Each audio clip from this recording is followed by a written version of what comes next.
قل لا أسألكم عليه أجرا إلا المودة في القربى، فرما دیجئے میں اس تبلیغ رسالت پر تم سے کوئی اجرت نہیں مانگتا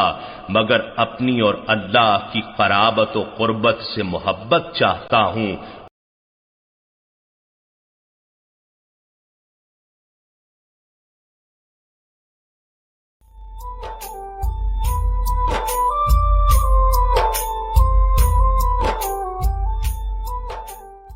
ذبح عظیم،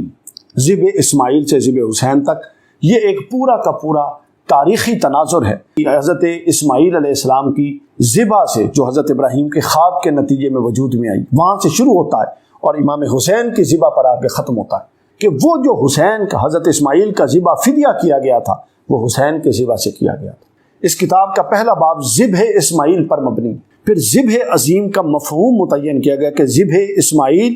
اور شہادت امام حسین کا تعلق کیا تھا، پھر ذبح عظیم کے لیے نواسۂ رسول حسین ہی کا انتخاب کیوں کیا گیا، پھر حضرت حضور صلی اللہ علیہ وسلم کے صاحبزادگان کی بچپن میں وفات کی حکمت اس پر ختم نبوت کے تناظر میں زیر بحث لایا گیا، پھر فضائل مولا کائنات، پھر حضرت سیدہ فاطمہ الزہرا کے فضائل ہیں، پھر ذبح عظیم کی تکمیل ہے، مناقب امام حسین بیان ہوئے ہیں، اور پھر خاندان رسول کی لہو سے تحریر ہونے والی داستان حریت کا بیان ہے کہ امام حسین کو کیسے 10 محرم کو اور امام حسین کے اصحاب اور آپ کی آل کو کیسے